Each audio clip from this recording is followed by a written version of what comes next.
ያኔ ጭንቅ ሰዓት ከአላህ አስታራቂ ኢማሙ አለልሽ አንድ ሰው ነፍስ ያትጨነቂ።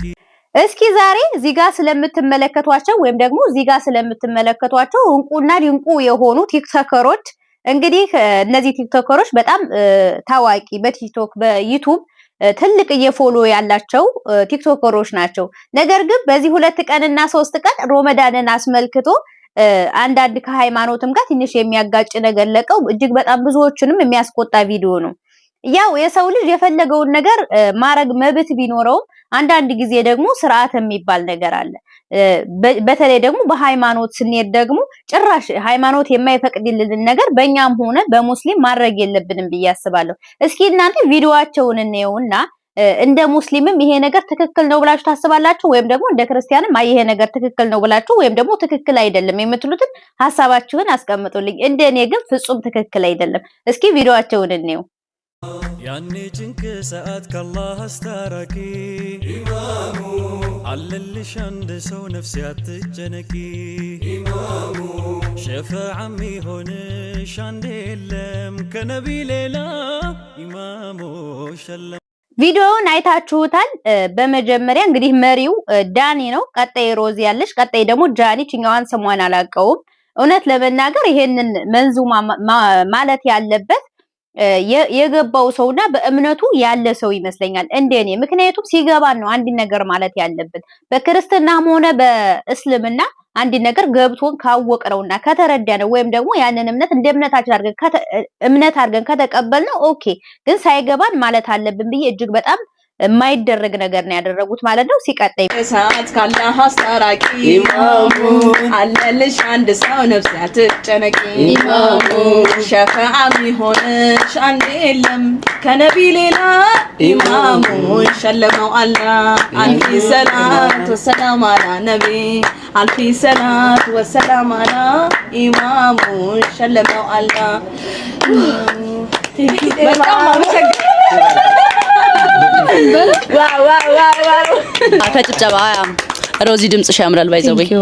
በመጀመሪያ ነገር እኔ በእስልምና እንደዚሁ ሳይ በቲክቶክ ወይም ደግሞ በዩቲዩብ ሳይ ድምጽሽ ያምራል ትንሽ ያምራል እየተባለ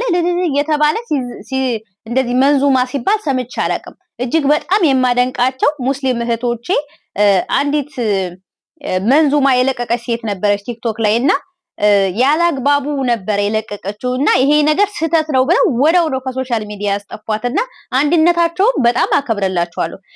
አሁን ታዲያ እዚህ ለምንድን ነው ተሰብስበው ልክ እንደ ስብሰባ መንዙማውን ድምጽሽ ያምራል እንትንሽ ያምራል እያሉ የሚቀላለዱበት? ለምንስ ሆነና ይሄ ራሱ ተገቢ ነው? እኔ አይመስለኝም። እና እስኪ እንጨርሰው። ለምታዩት ሁላችንም ስብስብ ብለን እንደዚህ አምሮብን።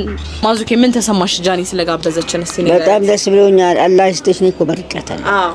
እኔ ለምቃለው አላህ ያቆይሽ፣ ሀጃሽን አላህ ይሙላልሽ። ደስ ብሎሻል? በጣም በመጠራት ያኔ ጭንቅ ሰዓት ከአላህ አስታራቂ ኢማሙ አለልሽ አንድ ሰው ነፍስ ያትጨነቂ ኢማሙ ሸፋዓም ይሆንሽ አንድ የለም ከነቢ ሌላ ኢማሙ ሸለም። እንግዲህ ቪዲዮውን እንዳያችሁት መጨረሻ ላይ ጋባዧ ጃኒ ነች። እንግዲህ ጃኒ ጋብዛ ነው በጃኒ በጋበዘችበት የቁርአን ወይም ደግሞ መንዙማ እንትን የተባለ ያለው ማለት ነው። ምንም ችግር የለውም። እኛ ኢትዮጵያኖች እንግዲህ አስተዳደጋችን በተለይ ደግሞ ወሎ ላይ ተወልዳችሁ ያደጋችሁ ታውቁታላችሁ። በጣም በመከባበር በጣም በመፈካከር ሙስሊም እና ክርስቲያን ሰርግ እንኳን ሲሆን ለምሳሌ ሰርግ እንኳን ሲሆን እኔ ወንድሞቼ ሲያገቡ ለምሳሌ ለሙስሊም አንዲ ከብት ወይም ደግሞ አንዲ እንትን ይሰጣቸዋል፣ ለክርስቲያንም እንደዛው። በጣም መብታችን ተከባብረን የኖርነ ሰዎች ነን። ግን ክርስቲያኑ ሄዶ የሙስሊሙን ስጋ ይበላም። አሁን እዚህ አረብ ሀገር ያለው ነገር ሁላችንንም አንድ ቢያደርገንም ሄዶ መብላት እንኳን አይደለም መብላት ቀርቶ እጁ የነካበትን እጁን እኛን አይነካንም። ለምን? ስለማይፈቀድለት። ለምን እንደዛ ድብልልቅ አላደረግነውም? ለምን? ሃይማኖታችንን ስለምንወድ እነሱም ሃይማኖታቸውን ስለሚወዱ እስቴባችንን ጠብቀን እነሱም እስቴባቸውን ጠብቀው ነው። ከመቼ ወዲህ ነው ታዲያ ይሄ ሁሉ እንደዚህ አብሮ መዘመር አብሮ ነው? ይሄ በፍጹም እኔ በፍጹም የማይዋጥልኝ ነገር ነው። ግን ይሄ ኢትዮጵያዊነታችን እንኳን አደረሰሽ አሁን እንደውም አንዳንድ ከሶሻል ሚዲያ እየወሰዱ እንኳን አደረሰሽ መባል የለበትም እንኳን አደረሰ መባል የለበትም የሚሉ ሰዎች አሉ። እኔ ከነሱ በፍጹም ተቀባይነት የለኝም፣ እነሱን አልቀበልም። ነገር ግን በጣም ደግሞ አንዳንዴ ወርደን ሃይማኖታችንን ትተን ዝቅ ብለን በዚህ ደረጃ መሆን አለበት። በኦርቶዶክሱም ሆነ በሙስሊሙም ሆነ እኔ በሁለቱም ነው።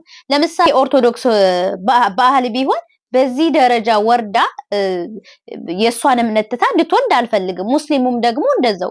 እነዚህ ቲክቶከሮች እንደምናውቃቸው ጥብቀት ሲሆንም ጎንደር ይሄዳሉ የሆነ ነገር እነሱ የራሳቸውን ገበያ ለማሟሟቅና የራሳቸውን ሶሻል ሚዲያ ለማሳደግ ነው እንጂ በእርግጠኝነት ለሃይማኖታቸው ተጨንቀው ያደረጉት ነገር አይደለም።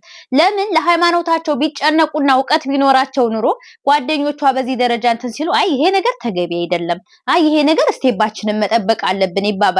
ነገር ግን ምንድነው ያላዋቂ ታዋቂ አታድርገኝ ነው ምናምን የሚባል ነገር አለ። ተረቱን አበላሸሁት እንጂ ያ ስለሆነ ነው። ስለዚህ አሁን እኔ ያየሁት ነገር በሶሻል ሚዲያ ይሄንን ቪዲዮ ይሸራሸራል። ምንድነው በዚህ መካከል ሙስሊምና ክርስቲያኑ መካከላችን ሸካራ እንዲፈጠር ይደረጋል። ይሄ በፍጹም የማይሆን ነገር ነው። አንዳንድ ጊዜ ስህተቱን እንደ ስህተት አይ ይሄ ነገር ስህተት ነው። በእርግጥ የሰው ልጅ የፈለገውን ሐሳብ የፈለገውን ነገር ማንሸራሸር ይችላል። ነገር ግን ደግሞ በጣም ከስርዓት ወጣ ያለ ሲሆን አይ ይሄ ነገር ስርዓት መያዝ አለበት። በሙስሊሙም ሆነ በክርስቲያኑም ሁላችንም መቆጣት ያለብንና ማስቆም ያለብንን ነገር ማስቆም አለብን ብዬ አስባለሁ። እኔ እንደግል ከጠየቃችሁኝ በሃይማኖት ዙሪያና በፖለቲካ ውስጥ በጭራሽ በህይወቴ መግባት የማልፈልግበት ነገር ነው። ለምን ሁለቱም እጅግ በጣም ሰፊ ነገር ነው፣ መነካት የሌለበት ነገር ነው። በተለይ ደግሞ ስለ ሃይማኖት። ስለዚህ ይሄ ነገር ትክክል አይደለም፣ እንደኔ ትክክል አይደለም። እናንተስ ደግሞ ውድ ቤተሰቦች ምን ትላላችሁ? ይሄ ሙስሊምን መጥላት ወይም ደግሞ ክርስቲያንን መጥላት አይደለም። ይሄ ተገቢ ያልሆነውን ነገር አታድርጉ ነው። ሃይማኖት የማይፈቅደውን ነገር አታድርጉ ነው ሐሳቡ እንጂ እኛ ሙስሊምና ክርስቲያኖች እጅግ በጣም የምንዋደድ በሰርግ በለቅሶ በተለያየ ነገር አንድ የምንሆን በተለይ ደግሞ እኛ ኢትዮጵያኖች ማለት ነው። አሁን ይሄ ሶሻል ሚዲያ መጥቶ ግን ዲብልቅልቅ እያደረገን ነው እንጂ ማለት ነው። ስለዚህ ፍቅራችን ይቀጥላል፣ አንድነታችን ይቀጥላል። ፈጣሪ ደግሞ ሁላችንን የሚጠብቀን። በዚህ ቪዲዮ ስር ግን ስህተት የሆነውን ነገር አይ ይሄ ነገር መሆን የለበትም የምትሉትን በኮሜንት አስቀምጡልኝ፣ እንደ ሐሳብ እቀበላለሁ። ውድ ቤተሰቦች ስለነበረን ጊዜ አመሰግናለሁ። በሌላ ቪዲዮ ተመልሰን እስከምንገናኝ ድረስ መልካም ጊዜ